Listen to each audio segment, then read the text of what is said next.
आपण इंदापूरकरांनी मुस्लिम बांधवांनी या ठिकाणी जे निवेदन आणून आपल्या भावना आमच्याकडे व्यक्त केलेल्या आहेत ते निवेदन आम्ही स्वीकारलेलं आहे आणि याच्यामध्ये कायदेशीर बाजू काय त्या संदर्भामध्ये वरिष्ठ कार्यालयात पाठवण्यात येईल हा एक मुद्दा झाला। दुसरा मुद्दा मी सगळ्यांना विनंती करेन पोलीस प्रशासनाच्या वतीने की कुठलीही अनुचित गैरप्रकार घडला त्याची कारवाई होत असते, एवढा कायदे आपल्याकडे भक्कम आहे, त्या पद्धतीने कारवाई होणारच आहे। परंतु आपल्याकडे इंदापूर पोलिसांच्या हद्दीमध्ये इंदापूर शहर असेल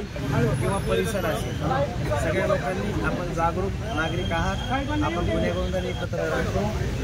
एकमेकाच्या भावना कोणाच्या दुखावणार नाहीत असं कोणी कृत्य करायला नको।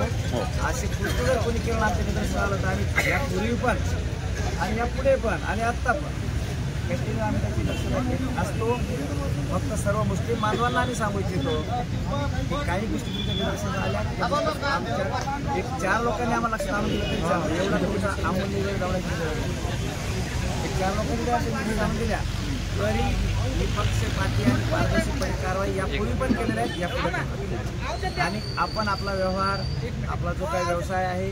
तो